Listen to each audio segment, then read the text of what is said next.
It's time for the Artie Show! And now your host, Artie Romero! My friend Rich Arons has developed, directed, and produced hundreds of television cartoons for Steven Spielberg, Warner Brothers, Disney, and Dreamworks, to name a few. He produced Animaniacs, he directed and wrote a lot of Tiny Toon Adventures. He worked on Freakazoid, Toonsylvania, a lot of other cartoons, winning Emmys, Peabodys.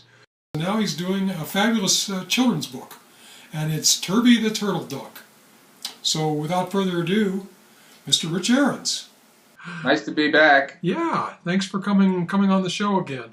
Tell us about this. Tell us about this strange zoological phenomenon. He's half turtle, half duck. First of all, that's the big thing about him. He's a strange critter from the island of Animoxie, and on the island that he's from, there's combination critters of all sorts. There's hippocopters and rocket dials and all sorts of bizarre creatures. But Turbie can actually fly. He can spin his web. He has webbed feet, and he can actually spin them around, and it's sort of like little helicopter or hovercraft sort of things, and he can fly. So his owner, he's the pet of this little kid, Richie Evans, no relation, and the kid actually goes on adventures with his pet once his pet grows up to be big enough to be about the same, a little bigger than the kid himself.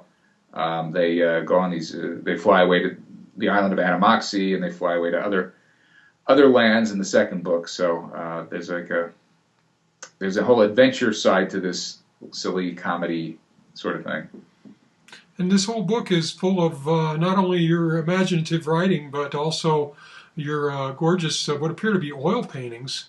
Is that what it is? You're painting in oil in this whole thing.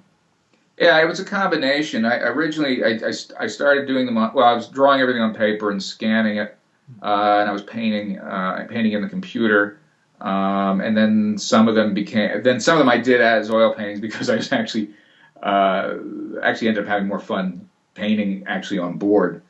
So it's a case-by-case situation. Some paintings were digital. It looks, but the thing is that the digital paintings you can't tell because they look like oil paintings. I came up with some good techniques there to just fudge the line there. Mm-hmm. But then I got to a point where it's like, well, why am I fudging the line? Why don't I just paint them already? It's more fun to paint sometimes anyway, in real life, and then you have an actual painting afterwards. So, I can show you some of the paintings later. But yeah, it's artists, we get moody. We change. You're an artist. You got. Sometimes you have to vary it up a bit how you're doing something to make it fun.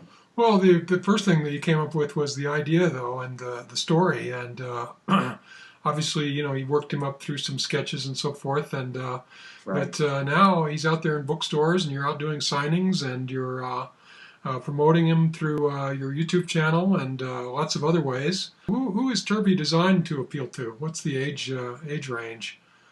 I originally I just was thinking it was for young children, and then the comic book company said to me it probably is like ages 5 to 10.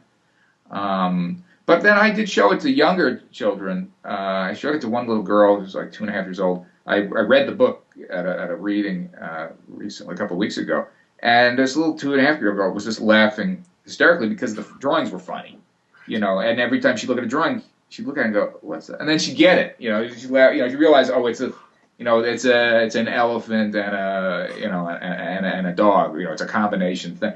She would look at the pictures and just laugh. So I like to say it's appealing to anybody who gets it, enjoys it. But yeah, they're focusing, I guess, on 5 to 10-year-olds, but hopefully it has a wider appeal. I don't know.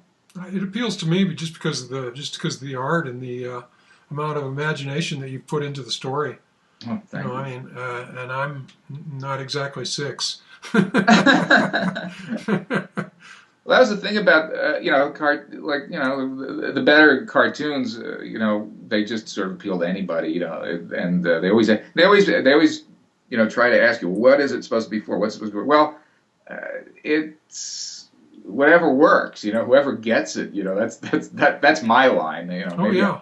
For better or for worse, that's sort of my take on it all. I think all of the classic children's books are as much fun for the dad or mom who are reading them to the kids as they are for the kids. I think Dr. Seuss being a prime example of that.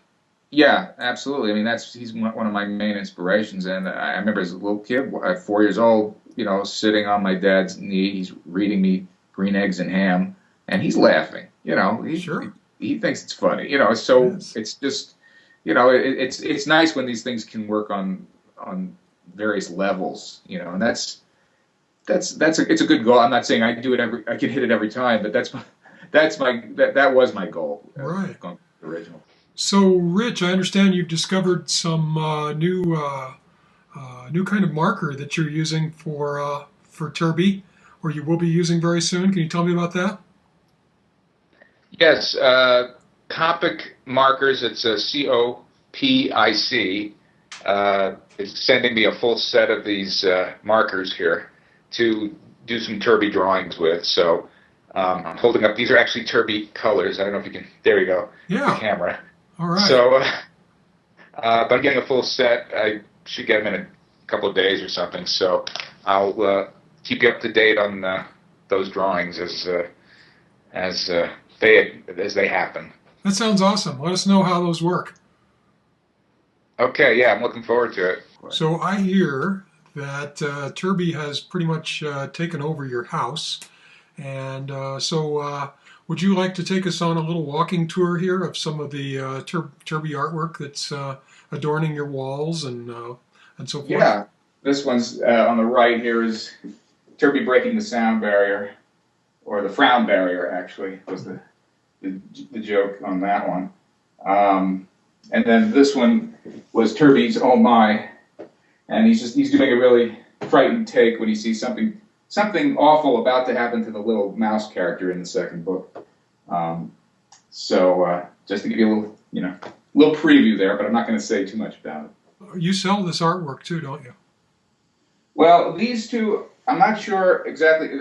We're talking about doing something with a charity, but it hasn't been 100% solid yet, which charity and whatnot. So Hound Comics and I, we're working something out right now. So okay. We're not sure what the destiny of these two paintings are yet.